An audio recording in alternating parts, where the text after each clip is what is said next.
비타민 D는 어디서 오는가? 비타민 어디서 오나? 우리는 비타민 D를 아래의 경로를 통해서 얻을 수가 있다. 햇빛으로 얻는 비타민 D는 어떤 사람들 일광욕으로 비타민 D를 얻는 것을 마치 권리나 자연적인 선택처럼 느끼기도 한다. 또 다른 사람들은 태양광에 노출을 당해서 두려워해서 어떻게든 피하려고 하는데, 이런 사람들은 실내에서 더 많은 시간을 보내면서 외출 시에는 긴 소매 옷이나 자외선 차단제로 태양광을 피하려고 한다. 그리고 또 몇몇 사람들, 특히 햇빛이 충분한 기후에 살고 있는 사람들은 단지 몇 분 정도밖에 나가 있는 것만으로도 특정한 수준의 비타민 D를 얻을 수 있다고 생각한다. 이제 태양광으로부터 비타민 D를 얻는 것에 대한 좀 더 많은 정보를 제공할 것인데, 그것은 예전에 생각지 못했던 사실일 수 있다. 아마 건강에 필요한 정도의 적당량의 비타민 D를 얻는다는 것은 예전에 생각했던 것처럼 쉬운 일이 아닐 수도 있다. 두 가지 다른 자외선이 오존층을 뚫고 집으로 오게 되었고 결국 우리 피부에 도달하게 된다. 두 개의 다른 자외선, 즉 자외선 A와 자외선 B의 차이를 아는 것은 매우 중요한 일이다. 자외선 A는 태양으로부터 나오는 긴 파장의 광선이다. 이것은 일광 화상을 처리하지 않는다. 하지만 피부 깊숙이 침투하여 피부 노화나 탈색, 주름 등을 일으킬 수 있다. 자외선 A는 하루 종일 그리고 1년 내내 항상 활성화되어 있는 광선이다. 이것은 열이나 옷 등을 쉽게 통과하지만 우리 몸에서 비타민 D를 생산하는 데 도움을 주지 않는다. 자외선 B 두 가지 이유로 중요하다. 우선 자외선 B는 우리의 피부를 붉게 하고 심하면 일광 화성을 처리한다. 둘째로 자외선 B가 우리 피부에 도달하면 비타민 D를 생성한다.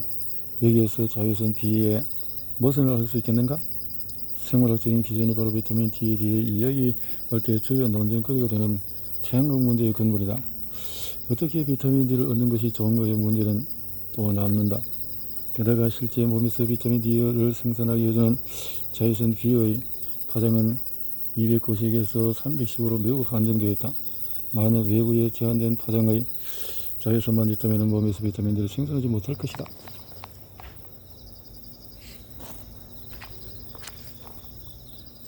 게다가 실제 몸에서 비타민 D를 생산해주는 자외선 B의 파장은, 그래서 비타민 B 정보, B는 유리나 옷을 뚫고 지나지 못하기 때문에 단지 창문 앞에 앉는 것만으로 비타민 D를 생성하지 못한다.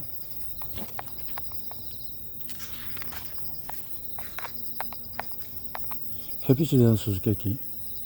우리는 햇빛 노출이 마치 건강을 위협하는 무엇인가로 취급당하는 시대에 살고 있다.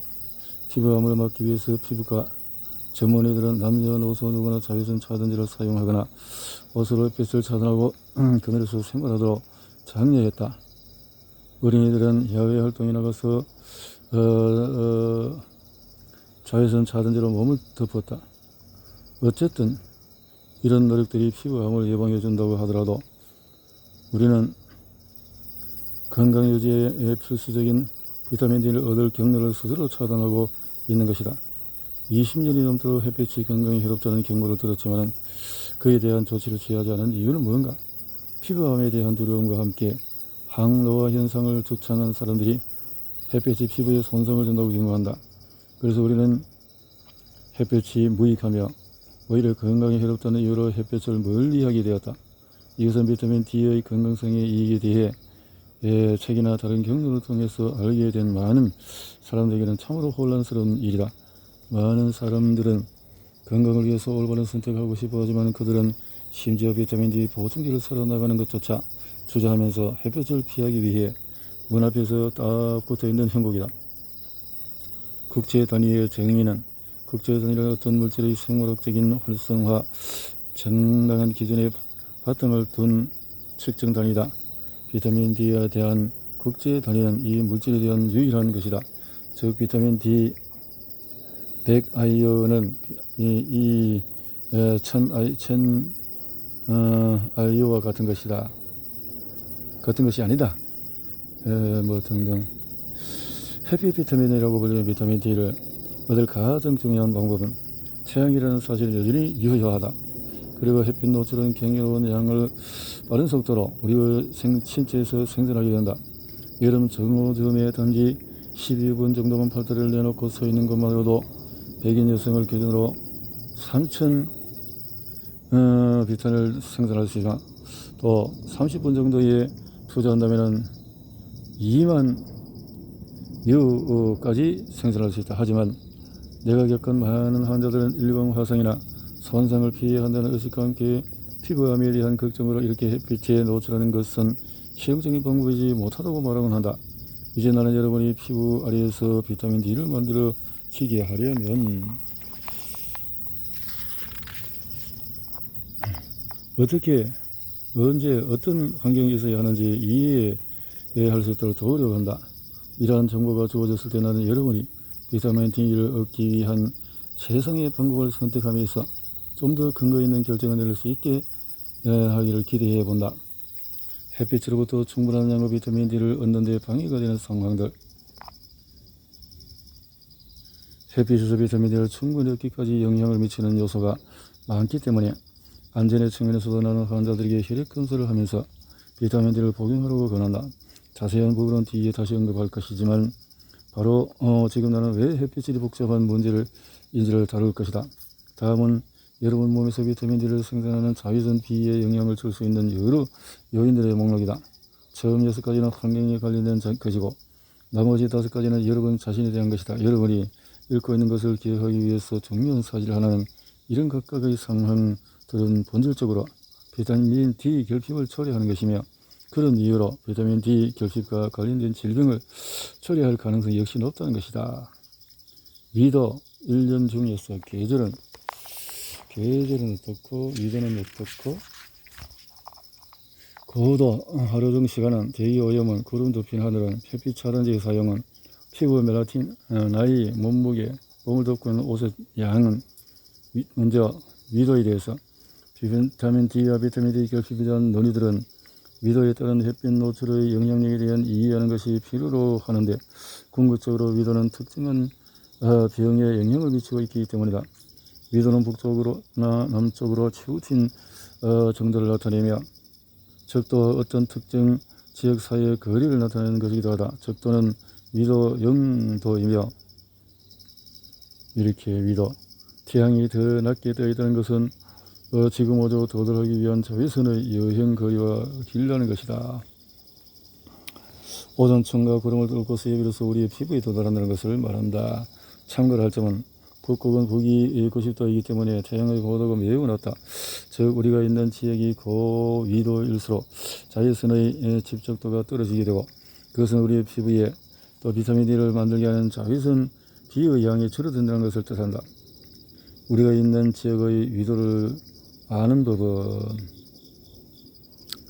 기억해야 할 중요한 사항은 만약 당신이 위도 35도 이상에 살고 있다면 햇빛 아래 아무리 서 있더라도 약 11월부터 3월까지 적정량 비타민 D를 만들어낼 수 없을 것이라는 점이다.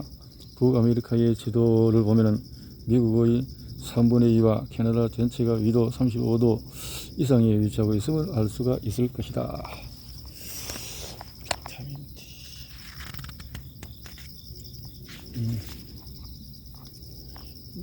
위도 35도 근처에 위치해 있는 도시들은 뉴멕시코, 캘리포니아, 애리조나, 테네시주, 노스캐롤라이나, 또 텍사스, 테네시, 오클라, 뉴멕시코주, 산타페. 캐나다의 독자들을 알기 쉽게 기준점을 삼아서 설명하면 미국과 캐나다 사이의 국경 부분은 위도 49도의 평행한 지역으로 알려져 있다. 밴쿠버, 미나미도 등등에서는 49도에 위치한다.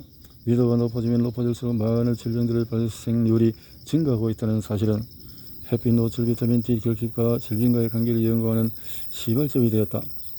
뒤에 소개할 내용처럼 많은 비타민 D와 발병에 대한 연구들은 이러한 위도와의 관련성을 이해하는 것으로부터 시작되었다고 할 수가 있다. 비타민 D 1년 중에 계절은 그러면 어떻게 되나? 1년 중에 어떤 계절인가 하는 것 역시 태양광이 지구를 만드는 각도를 결정하는 한 요인이며 그 각도가 자외선 B가 얼마나 우리의 피부로 도달할 것인가 영향을 미치는 요인이다. 자외선 비 없이는 비타민 D를 생산해낼 수가 없다. 따라서 햇빛 노출을 통해서 얻을 수 있는 비타민 D의 양은 계절에 따라서 변동이 생기게 된다. 일반적으로 말하자면 평균적인 햇빛 노출 시간을 가지는 대부분의 사람들은 여름과 마지막 즈음에서 겨울의 마지막 즈음보다 훨씬 더 높은 비타민 D 수치를 가지게 되는 것이다. 물론 여러분의 비타민 D 생성 계절은 위도에 따라서 달라질 수도 있다. 만약에 위도 42도에 보스턴에 거주한 사람이라면 4월부터 10월까지 충분한 자외선 비를 쬐을 수가 있을 것이다. 하지만 겨울 동안에는 만약 위도 35도 이상에 거주한다면 수개월 동안 햇빛 노출로는 비타민 D를 전혀 만들어낼 수 없는 상황이 되는 것이다. 아무리 오래 태양광 아래 앉아 있더라도 그 위치가 위도 35도 이상이라면 피부는 비타민 D를 전혀 생산해내지 못하는 것이다. 그럴 수 있네. 그래서